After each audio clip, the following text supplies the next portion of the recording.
Que Dieu soit béni. Comme le disait à travers sa prière notre frère, ce n'est pas une question d'intelligence, c'est une question de foi. C'est de croire. C'est de croire. Croire que ce que dit cette parole de Dieu est une réalité. Parce que ce livre, qui est la parole de Dieu, c'est le livre de Dieu. Et cette parole est inspirée. C'est une parole de vérité. C'est-à-dire ce qu'elle dit, tout ce qui est attesté, c'est une réalité et tout s'accomplit. Ça s'accomplit parfaitement par rapport aux besoins, par rapport aux nécessités, par rapport à l'œuvre du salut qui est en Christ. Parce que ce livre n'a qu'un seul nom. La Bible dit que son nom, c'est la parole de Dieu. Son nom, c'est la parole de Dieu.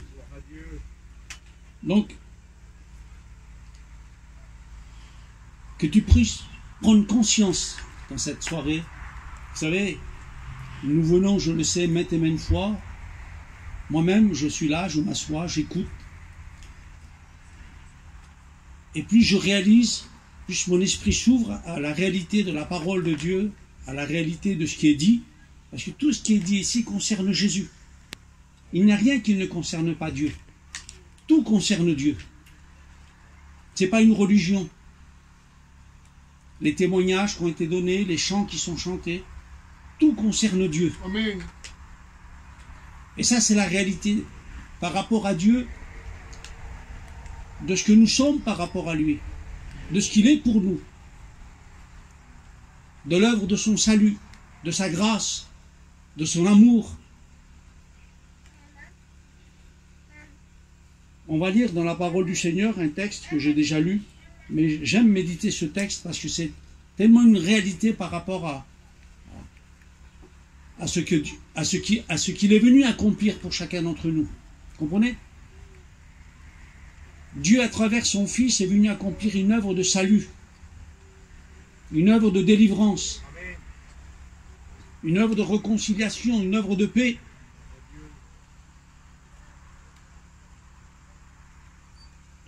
Il est écrit dans Luc, chapitre 1, au verset... On va prendre au verset 68. Béni soit le Seigneur, le Dieu d'Israël. Voyez, Luc, chapitre 1, verset 68. Béni soit le Seigneur, le Dieu d'Israël. Voyez quelle exclamation par rapport à la grâce de Dieu. Béni soit le Dieu d'Israël.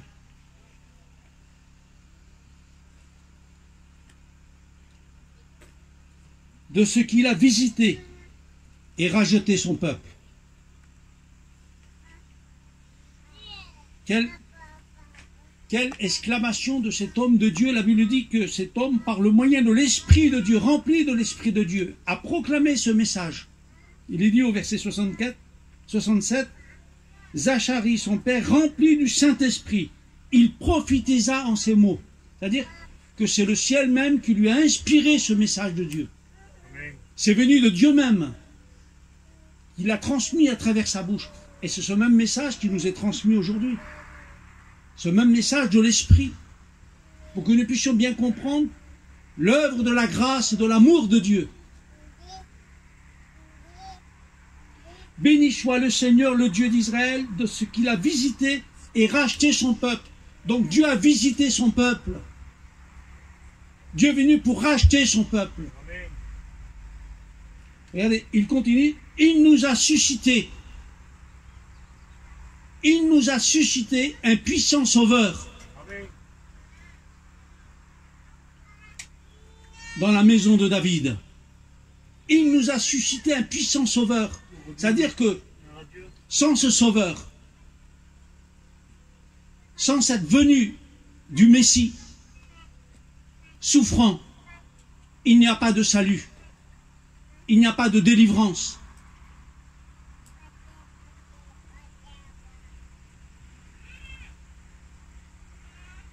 Comme il l'avait annoncé par la bouche de ses saints prophètes, dans les temps anciens, c'est-à-dire dans les temps qui étaient prédestinés, dans les temps anciens, c'était prophétisé qu'un sauveur devait venir, qu'un libérateur devait venir. pour libérer son peuple, pour le racheter, pour le sauver, pour l'affranchir de son péché. Écoutez bien, au verset 71, un sauveur qui nous délivre de nos ennemis et de la main de ceux qui nous haïssent. Comprenez? Pourquoi ce sauveur? Pourquoi ce libérateur? Un sauveur qui nous délivre de nos ennemis et de la main de ceux qui nous haïssent, de ceux qui veulent nous détruire, de la puissance du péché, de ce qui a servi l'homme, de ce qui domine l'homme.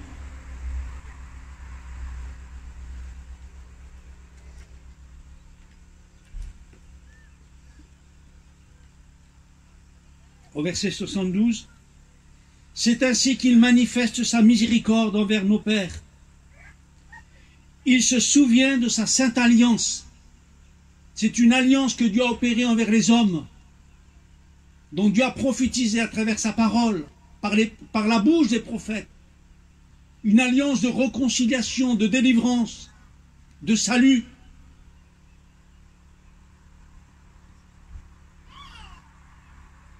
Selon le serment par lequel elle avait juré à Abraham, notre Père,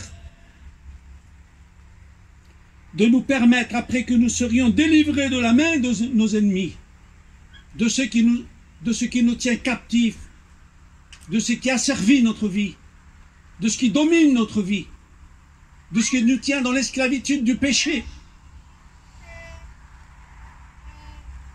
de ce qui nous tient séparés de Dieu, loin de Dieu, livrés à nous-mêmes, livrant l'angoisse, au péril, à la dépression, à tout ce qui engendre le péché. C'est pour cette heure qu'il est venu.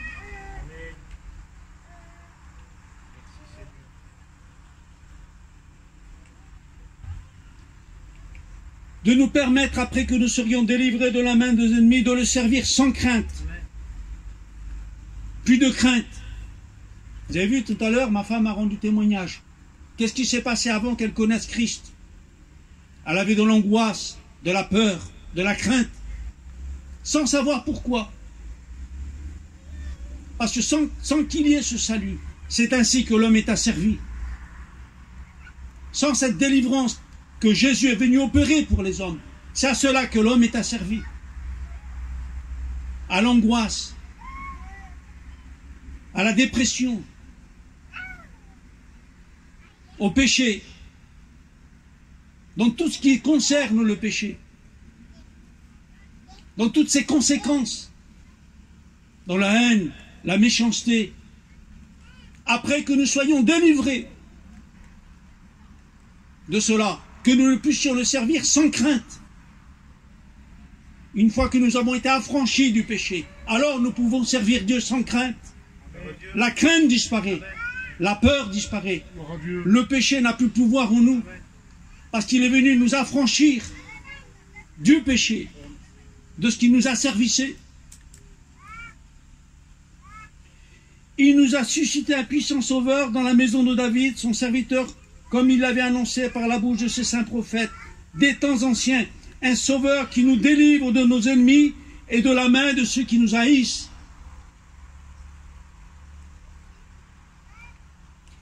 Il y a une gouvernance dans le monde, écoutez bien, qui a servi l'homme, une gouvernance satanique, diabolique, de destruction, où l'homme ne peut pas s'en sortir sans la réalité de ce sauveur, sans ce Seigneur qui est venu pour sauver l'humanité. Sans lui, il n'y a pas de délivrance, il n'y a pas de salut.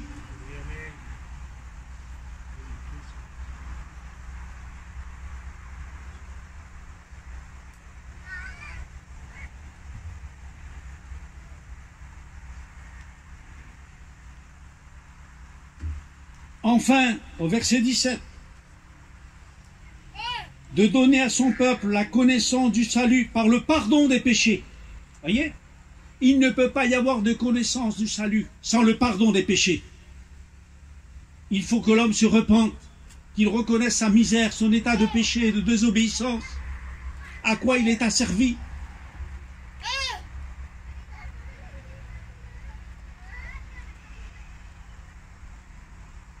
Si l'homme ne réalise pas ce qu'il est devant Dieu, si l'homme ne réalise pas l'œuvre de la croix, l'œuvre de la grâce et de l'amour de Dieu, il sera toujours asservi à son péché, sera toujours dominé par son péché, qui le mènera à la ruine et à la perdition. Et ça, c'est pas des mots, comprenez que c'est pas des mots, ça. C'est la Bible qui le dit. Et c'est ce que nous vivons, c'est ce que nous avons expérimenté. C'est un message de salut. C'est un message de délivrance que nous proclamons. C'est un message de grâce. Enfin que l'homme ne reste pas dans son péché, dans sa désobéissance, dans son incrédulité, qu'il ne soit pas livré à lui-même, mais qu'il puisse obtenir la grâce et la miséricorde de Dieu. Parce que Dieu veut faire miséricorde. Amen. Dieu veut sauver, Dieu veut pardonner. Mais il est question à l'homme de recevoir ce message. Ce message de salut. Nous l'avons dit tout à l'heure, le frère l'a dit à travers sa parole, sa prière. C'est dans la foi. Parce que ça ouvre notre conscience. La parole de Dieu ouvre notre conscience. Elle te met face à la réalité, face à la vérité. Écoutez bien, grâce aux entrailles de la miséricorde de notre Dieu, en vertu de laquelle le soleil levant nous a visités d'en haut. Dieu nous a visités d'en haut. Dieu est venu, à travers son Fils Jésus-Christ, de son ciel de gloire pour venir libérer les hommes, pour venir les sauver, pour apporter une année de grâce, de salut, pour avoir conscience de cette réalité. Vous savez, nous-mêmes qui sommes là, qui venons et qui assistons aux réunions, est-ce que nous réalisons, est-ce que nous comprenons cette réalité? Est-ce que nous réalisons à quel salut nous avons part? À quelle grâce nous avons part? Vous savez, avec le temps, nous réalisons combien que la conscience se meurt. L'âme est assouvie. Il ne réalise pas. Il ne comprend pas la réalité.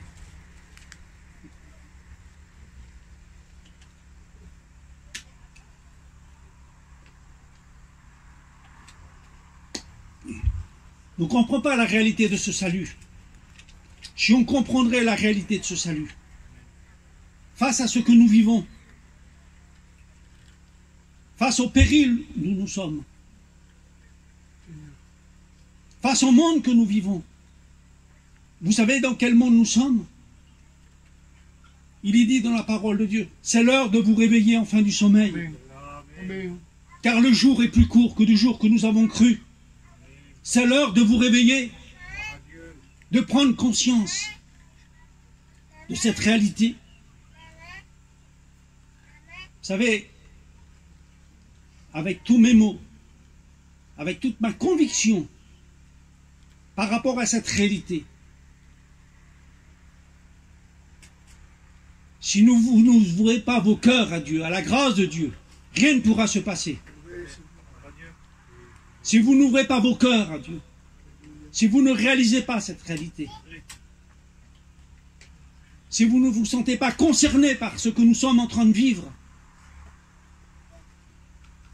par cela, la Bible dit, nous connaissons que c'est la dernière heure. Amen. Amen. Il y a déjà plusieurs antichrists au milieu de nous. À cela, nous reconnaissons que c'est la dernière heure. Ce sont des temps mauvais que vous ne réalisez pas. Écoutez, si vous sauriez les temps que nous sommes en train de vivre, vous ne prendriez même pas la conscience de faire des projets. Parce qu'on ne peut plus se permettre de faire des projets. Il faut avoir une âme tout entière à Dieu. Une vie livrée à Dieu. Parce que c'est plus proche de ce que vous croyez. Le temps est plus court que de ce que vous pensez. Tout est devant nous et nous ne réalisons pas. Vous savez, Moi, je ne suis pas ni un visionnaire, ni quelqu'un qui a des révélations. Mais il m'est venu une pensée forte, une pensée très forte. Nous ne sommes pas prêts. Nous ne sommes pas prêts à affronter les situations que nous allons vivre. Et Dieu veut nous préparer à cela. Amen. On en a parlé ce matin avec les frères. Aujourd'hui, il faut être trouvé fidèle dans les voies de Dieu. Et toi qui n'as pas donné ton cœur à Dieu, il faut que tu le donnes. Amen. Il ne faut plus que tu t'attardes. Vas-tu toujours te prosterner, toujours te laisser envahir par ton péché qui te détruit? Ce n'est pas une œuvre de condamnation que Dieu veut faire. C'est une œuvre de grâce. Dieu, par amour, a donné son Fils. Enfin que nous soyons sauvés. Non pas pour juger, non pas pour condamner, mais pour nous sauver. Pour pas que nous allions à la perdition. Il y a la ruine éternelle.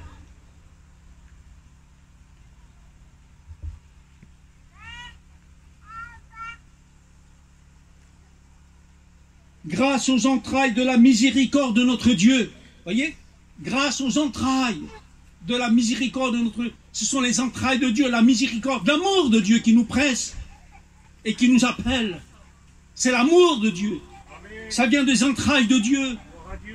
C'est plus que des mots.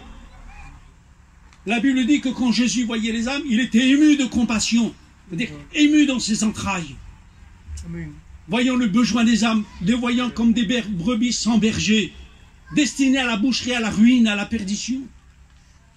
Comprenez que c'est nécessaire de réaliser cette réalité et de comprendre que nous avons besoin de vivre avec Dieu. Ce n'est pas qu'un moment comme ceci que nous passons ici. Amen.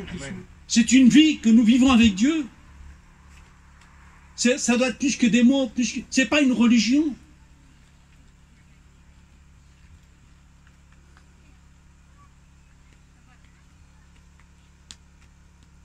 Et en vertu de laquelle le soleil levant nous a visités d'en haut, pour éclairer ceux qui sont assis dans les ténèbres et dans l'ombre de la mort. Comprenez? Pour éclairer ceux qui sont dans les ténèbres et dans l'ombre de la mort. C'est-à-dire que sans Dieu, tu es dans les ténèbres et tu es dans l'ombre de la mort. Dieu est venu t'éclairer. Dieu est venu apporter la lumière. Sa lumière. Amen. Enfin que tu ne demeures pas dans les ténèbres. Et enfin que tu ne demeures pas dans la mort. La Bible dit que nous étions assis.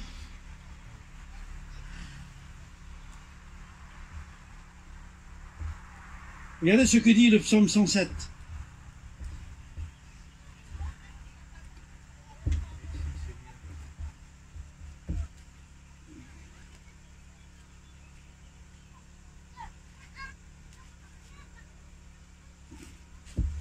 Le psaume 107 et le verset 10.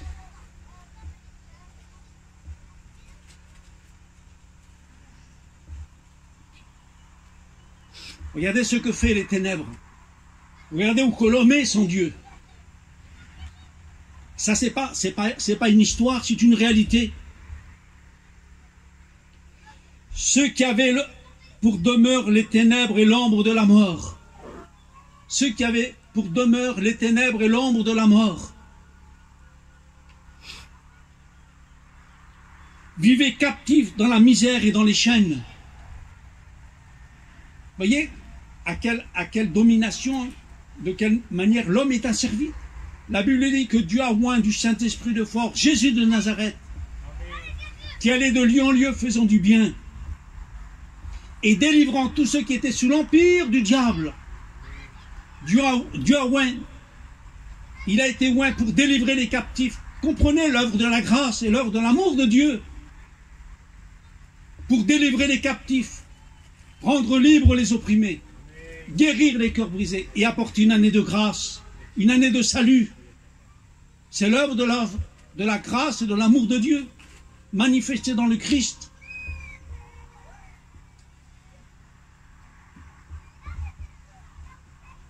Ils vivaient captifs et dans la misère et dans les chaînes. Écoutez bien pourquoi.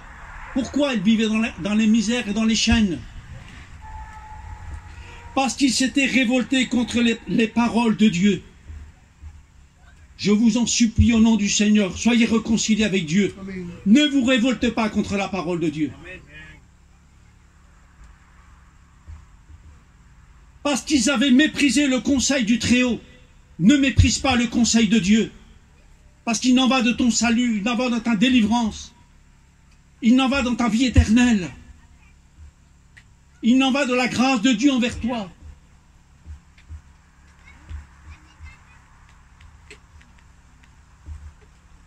Mais regardez quelle miséricorde et quelle grâce. Comment que l'homme, Dieu laisse l'homme bien des fois libre à lui-même pour qu'il se rende compte de son état de péché. À quoi le péché le mène, et à quelle ruine le mène, et à quelle perdition il l'emmène.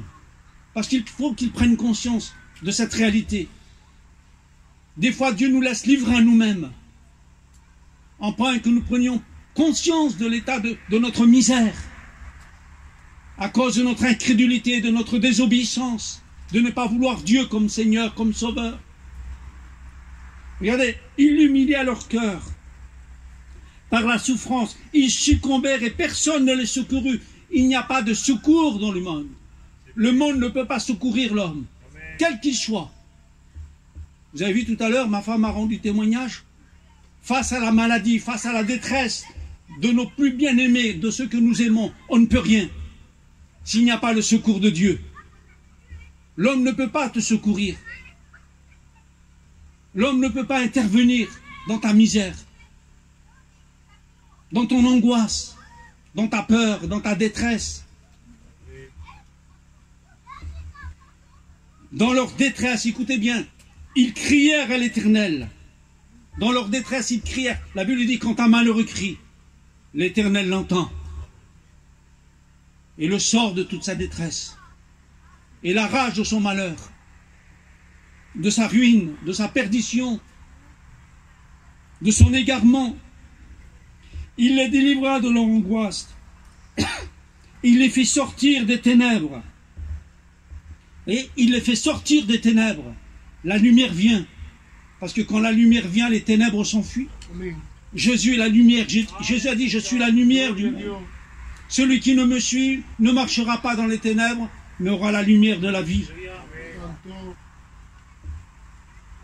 Il les fait sortir des ténèbres et de l'ombre de la mort, de la perdition dont ils étaient. Il rompit leurs liens.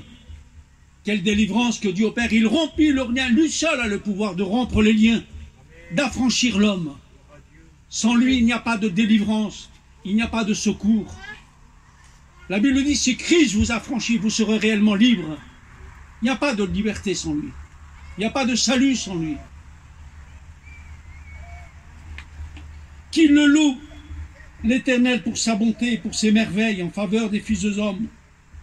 Car il a brisé les portes d'airain. Il a rompu les verrous de fer.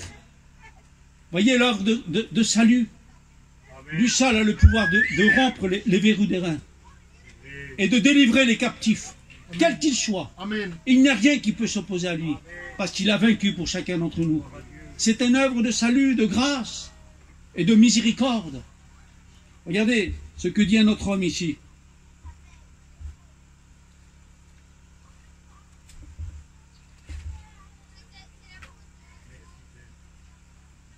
Sois glorifié, Jésus.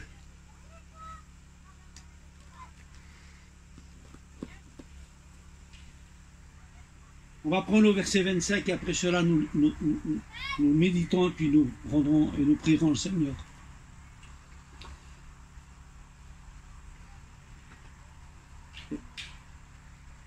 Luc chapitre 2 verset 25.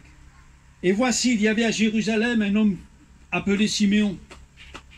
Cet homme était juste et pieux. Il attendait la consolation d'Israël. Le Saint-Esprit était sur lui.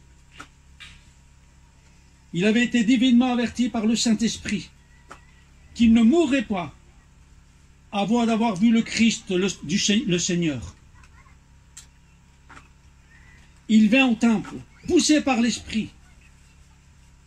Et comme les parents apportaient le petit enfant Jésus pour accomplir à son égard ce qu'ordonne la loi, il le reçut dans ses bras, bénit Dieu et dit, écoutez bien ce qu'il a dit, cet homme attendait la consolation, la délivrance. Dieu lui a fait voir parce qu'il attendait le jour du Messie. Dieu lui a fait voir parce qu'il attendait ce jour. De la même manière, Dieu fera voir à ceux qui attendent le jour du salut de Dieu. le jour du Messie. Ceux qui persévèrent dans la grâce de Dieu. Maintenant, Seigneur, tu laisses ton serviteur s'en aller en paix, selon la parole. Écoutez bien. Car mes yeux ont vu ton salut. Salut que tu as préparé devant tous les peuples. Lumière pour éclairer les nations. Et gloire d'Israël, ton peuple. Voyez l'œuvre de la grâce du Seigneur. Voyez le salut de Dieu. Et ça, c'est pas une histoire, c'est une réalité. Amen. Puisez-vous vous accaparer de cette réalité. Nous vous proclamons la parole de Dieu pour vous faire comprendre cette réalité de vérité par rapport au salut de Dieu et à la grâce qui est en Jésus. Alors que tu puisses réaliser la grâce que Dieu t'accorde. Sans lui, il n'y a pas de salut. Sans lui, il n'y a pas de délivrance. Sans lui, tu es livré au péché, livré dans les ténèbres, livré à l'ombre de la mort, livré à la perdition, livré à la ruine. Il n'y a pas plus grande ruine que de vivre sans Dieu. C'est de ne pas vouloir la grâce du Seigneur. Dieu t'appelle à ce salut. Et Dieu s'appelle à sa grâce. On va prier le Seigneur.